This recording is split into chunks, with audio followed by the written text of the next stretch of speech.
Nous sommes heureux de commencer une nouvelle série aujourd'hui sur l'évangile de Marc. Ce sera le premier évangile qu'on aura fait depuis le début jusqu'à la fin, depuis l'évangile de Luc, qu'on a terminé en 2020. Alors, cette série-là nous a pris 3 ans et 81 messages pour terminer. Je vous promets, celle-ci ne sera pas aussi longue. Alors du coup, parlons un peu de ce livre avant de le commencer. Selon les écrits anciens de l'Église, Marc était l'intendant de l'apôtre Pierre et le scribe de l'apôtre Pierre. Et donc Marc n'était pas lui-même apôtre, mais il a gardé la trace écrite de ce que Pierre lui avait dit au sujet de la vie et du ministère de Jésus. Cet évangile était le premier à être écrit, probablement autour de l'an 55 après Jésus-Christ. Il a un peu servi de modèle pour les autres évangiles, en tout cas pour les évangiles de Matthieu et de Luc. De grandes parties de l'évangile de Marc sont citées presque mot à mot dans Matthieu et Luc. Alors quel est le but de Marc dans cette première version de l'histoire de Jésus qu'on voit publiée?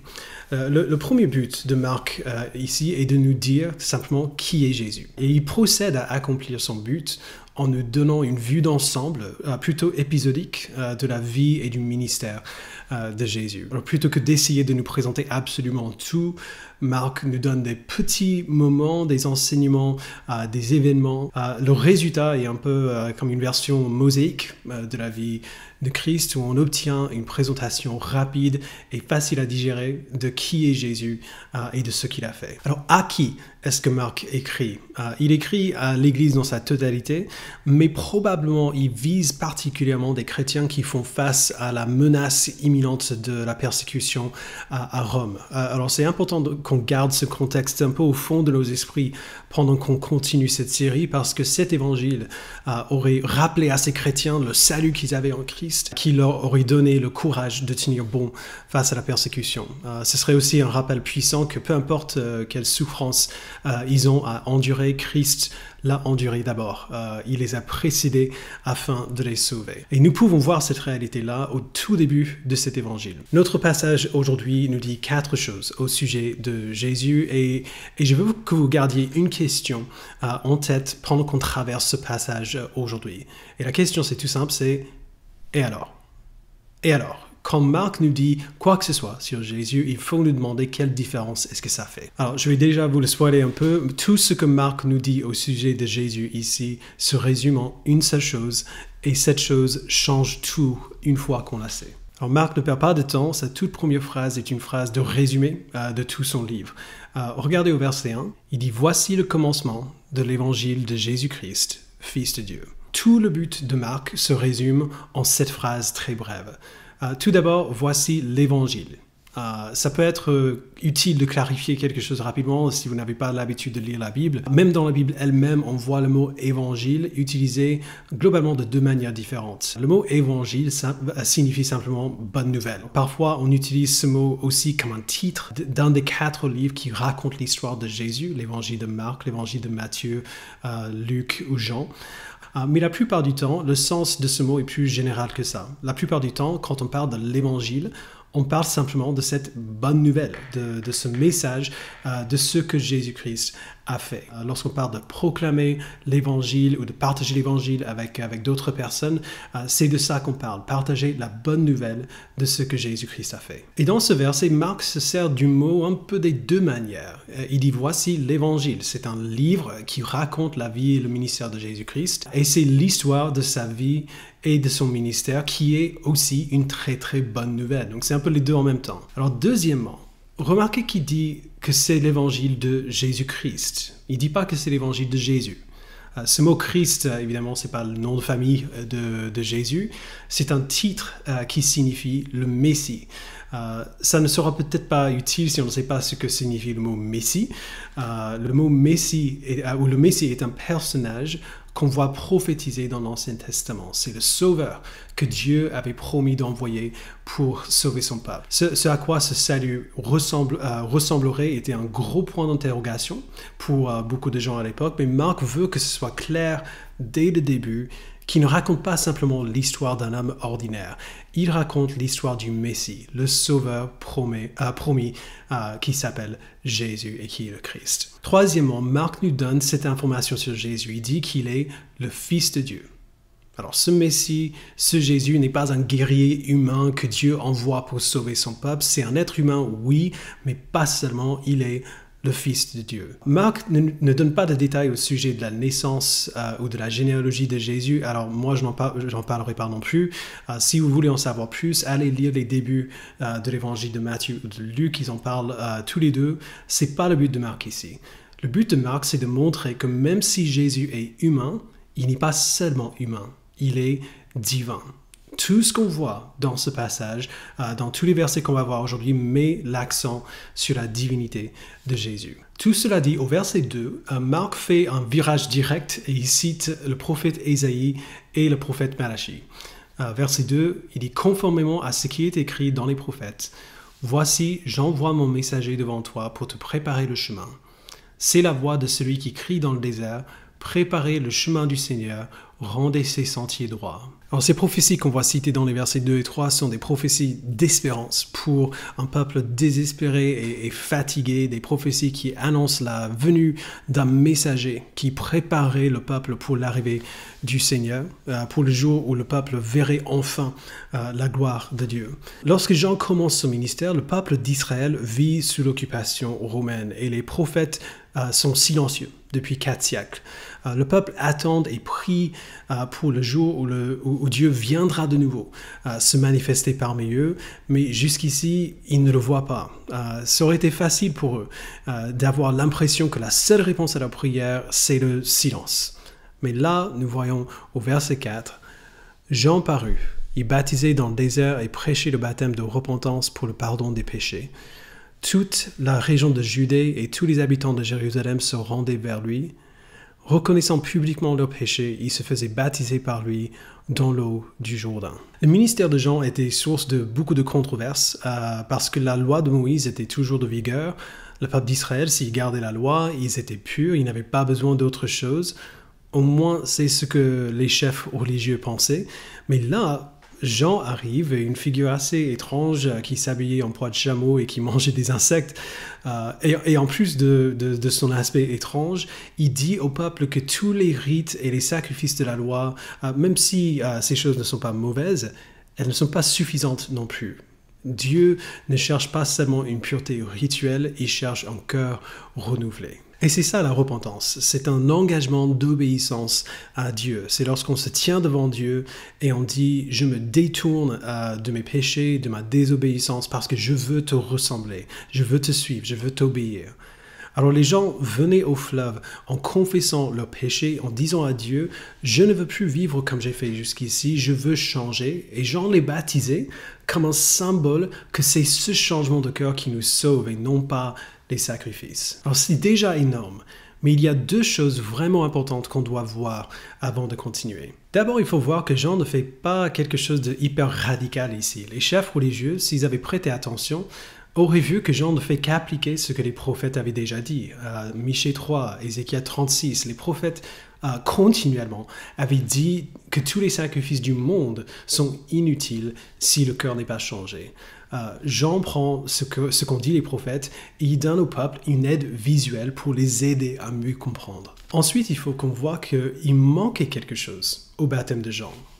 Le baptême de Jean pouvait montrer aux gens leur besoin d'un nouveau cœur, il pouvait les aider à désirer une vraie repentance pour le pardon des péchés, mais son baptême ne pouvait pas leur donner un nouveau cœur. Il ne pouvait pas les amener à la vraie repentance. Il n'y a que Dieu qui peut faire ça. Quelqu'un de notre groupe de co a mentionné que lorsqu'il était jeune chrétien et qu'il lisait ce livre, il avait presque l'impression que Jean n'était pas tout à fait honnête avec le peuple, parce que Jean savait très bien que son baptême ne pouvait pas les sauver. Ça aurait été vrai si Jean n'avait pas été très transparent au sujet de ses propres limites, mais il était.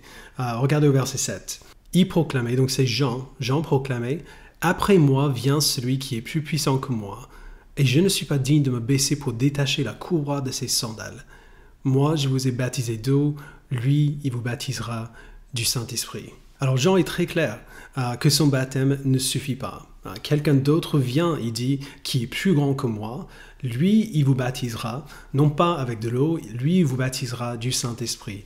Il opérera en vous ce changement de cœur qu'il vous faut, que seulement Dieu peut opérer. Vous voyez comment Jean accomplissait son rôle de préparer le chemin du Seigneur, de préparer le peuple pour la venue de Christ. À travers le ministère de Jean, il montrait au peuple ce dont ils avaient besoin. Et puis il disait, ne vous inquiétez pas, Dieu arrive pour le faire. Jésus-Christ arrive pour le faire.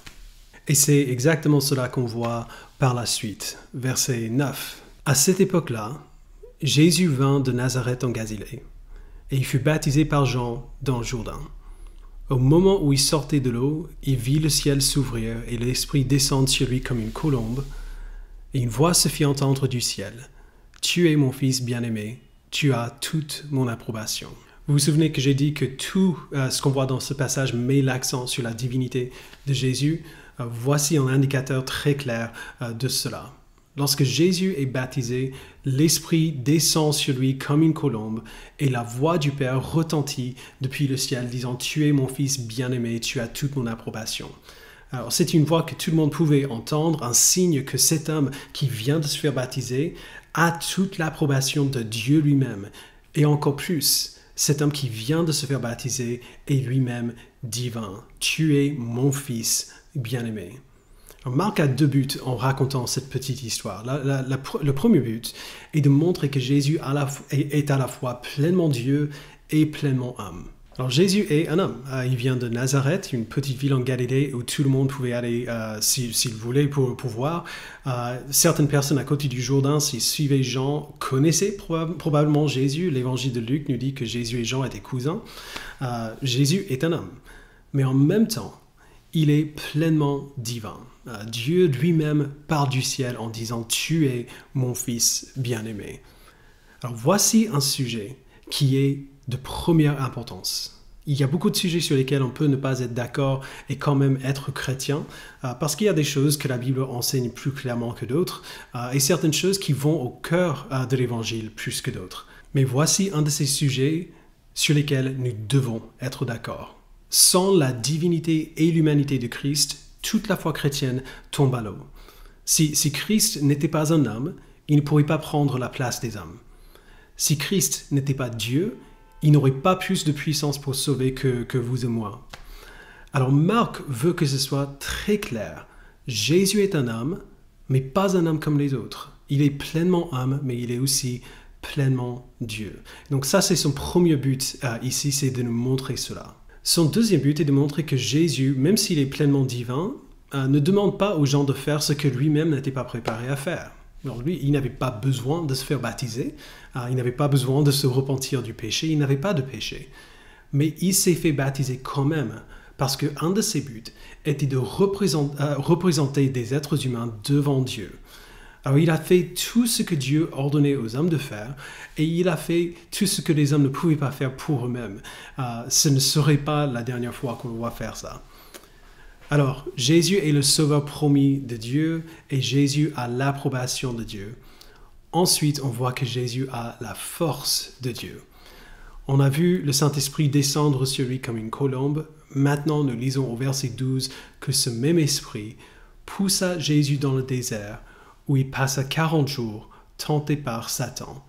Il était avec les bêtes sauvages et les anges le servaient. Alors ici, on voit un nouveau personnage, entre guillemets. C'est Satan, c'est le diable, l'ennemi de Dieu. Certaines personnes veulent dépeindre Satan comme un personnage seulement symbolique. La Bible ne nous donne pas cette possibilité-là.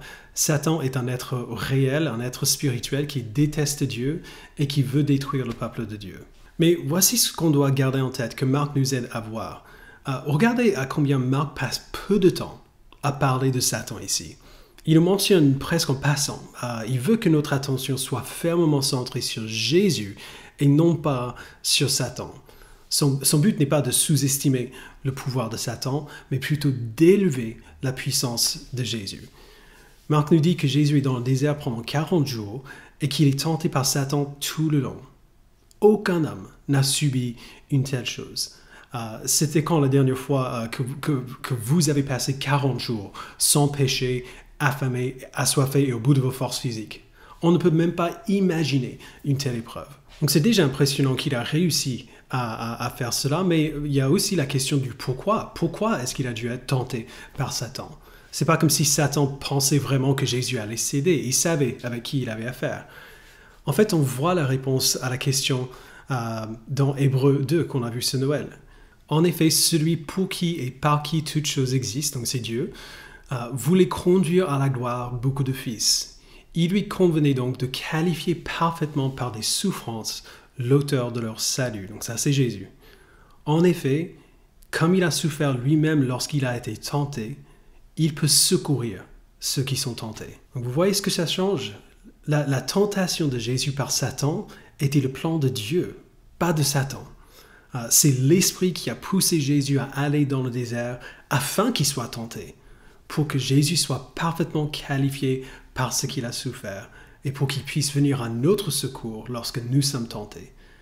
Jésus a été parfaitement qualifié parce qu'il y allait dans le désert avec la force de l'Esprit de Dieu. Marc veut que nous voyions que même dans cet environnement horrible et hostile, Jésus a tenu bon, parce qu'il n'est pas un homme ordinaire, il est Jésus-Christ, le Messie, le Fils de Dieu. Donc Jésus est le Sauveur promis de Dieu, Jésus a l'approbation de Dieu, Jésus a la force de Dieu, et dernièrement, Jésus proclame l'Évangile de Dieu. Verset 14. Après que Jean eut été arrêté, Jésus alla en Galilée. Il proclamait la bonne nouvelle de Dieu et disait « Le moment est arrivé et le royaume de Dieu est proche.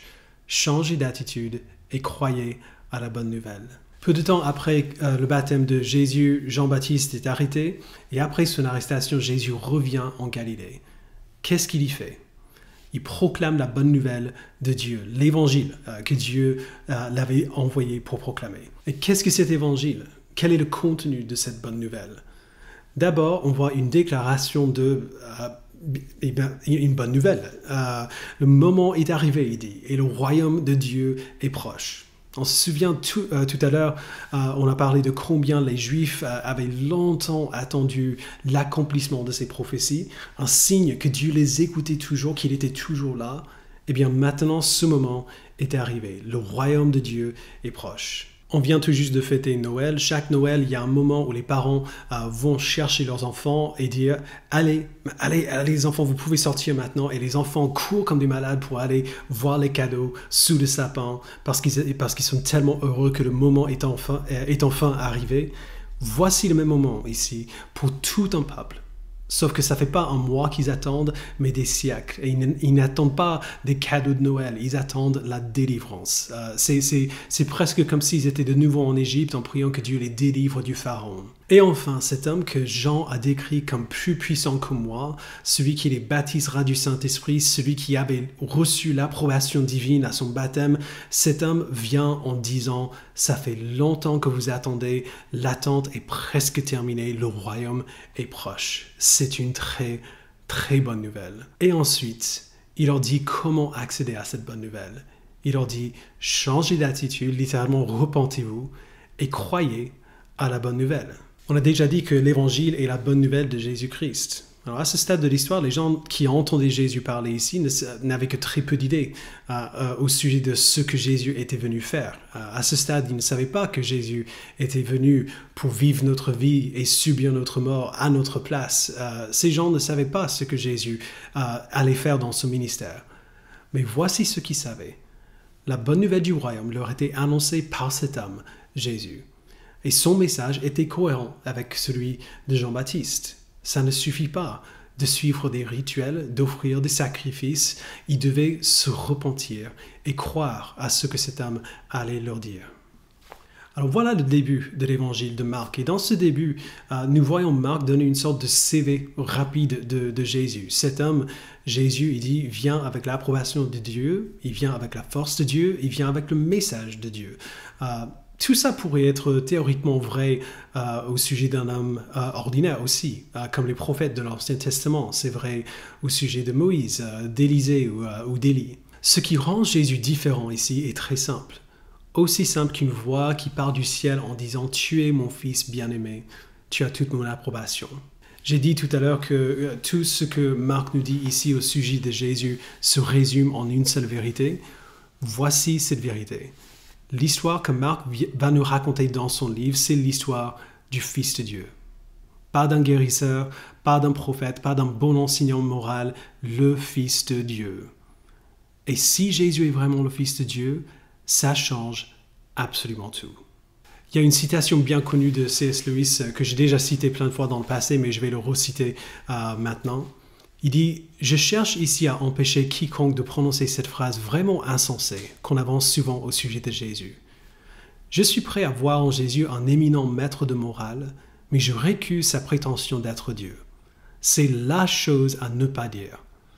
Un homme qui ne serait qu'un homme et qui tiendrait les propos que tenait Jésus ne serait pas un grand professeur de morale. Ce serait soit un fou, comme quelqu'un qui affirmerait être un œuf poché, soit le démon des enfers. Il nous faut choisir. Ou bien cet homme était et reste le Fils de Dieu, ou bien il ne fut rien d'autre qu'un aliéné, ou pire encore. Soit vous enfermez ce fou, soit vous crachez au visage de ce démon et vous le tuez, soit au contraire vous vous jetez à ses pieds et vous l'appelez Seigneur et Dieu. Mais n'accordons aucun crédit à cette absurdité condescendante, à savoir qui serait un grand maître. Il ne nous a pas laissé cette possibilité, il n'a pas eu cette intention. Louis avait raison. Ou bien Jésus était un fou, ou bien un démon, ou bien il est véritablement le Christ, le Fils de Dieu. Il n'y a pas de entre-deux, et Marc ne veut pas nous laisser douter. Il veut nous obliger à confronter cet homme, ce Fils de Dieu, et nous laisser aucun autre choix à part de l'accepter ou de le rejeter. Et c'est à ce choix que nous serons constamment confrontés dans cet évangile. Si le premier but de Marc en écrivant ce livre était de nous montrer qui est Jésus, son deuxième but était d'appeler toute personne à être ses disciples. Les lignes sont très claires pour Marc. Soit vous êtes avec Jésus, soit vous êtes contre lui. Soit on est ses disciples, soit on est ses ennemis. C'est très noir et blanc. Quand on parle d'être disciple de Jésus, il n'y a pas de gris. Alors si vous entendez cela et vous vous dites que ça ne vous intéresse pas, je suggère, avec tout l'amour que j'ai pour vous, que vous trouviez une autre église. Parce que semaine après semaine, pendant les mois à venir, c'est à ce choix que vous serez confrontés sans cesse dans ce livre. Le choix d'accepter ou de rejeter qui est Jésus et le choix d'accepter ou rejeter son invitation à le suivre. Cette invitation, il faut savoir, est donnée aux non-croyants et aux croyants. Et il n'y a pas de mauvais moment pour répondre à cette invitation. Si vous n'êtes pas croyant, alors maintenant, aujourd'hui, à travers les paroles de ce passage, Jésus vous annonce l'évangile de Dieu. À vous. Il vous dit, le moment est arrivé, le royaume de Dieu est proche, repentez-vous et croyez à la bonne nouvelle. Il n'y a pas de cours à prendre, il n'y a pas de nombre minimum de crédits à obtenir. Ce n'est même pas nécessaire d'arriver à la fin de ce livre. Aujourd'hui, maintenant, vous avez déjà tout ce qu'il vous faut pour répondre à son invitation. Alors, repentez-vous et croyez à la bonne nouvelle. Et si vous êtes croyant, cette invitation est pour vous aussi, pour moi aussi, parce que nous savons tous combien il est facile de glisser de nouveau dans l'incrédulité. Je trouve ça très intéressant et très rassurant que Jésus a appelé l'apôtre Pierre à le suivre 2 fois. La première fois quand il a invité à être son disciple, et puis une deuxième fois après que Pierre l'a renié. L'invitation à suivre Christ est toujours actuelle, toujours pour aujourd'hui, parce que c'est le choix que nous devons faire jour après jour après jour. Alors peu importe qui nous sommes, peu importe ce par quoi nous passons, l'invitation devant vous et moi est toujours la même. Repentez-vous et croyez à la bonne nouvelle. Je vous invite à prier. Père, je te remercie pour la patience de mes frères et sœurs à écouter ce message comme ça aujourd'hui, mais je prie que les paroles que tu as annoncées à travers ce livre soient tout aussi puissantes, tout aussi actuelles pour cela. Merci Père de nous parler à travers ton esprit pour nous transformer. Permets-nous de répondre à cette invitation que tu nous donnes dès maintenant, de nous repentir et de croire à la bonne nouvelle. Merci pour ce livre, merci pour ton Fils. Fais en sorte, Père, que nous puissions le suivre fidèlement, sans ombre de gris dans notre vie. Merci, Père, au nom de ton Fils, nous le prions. Amen.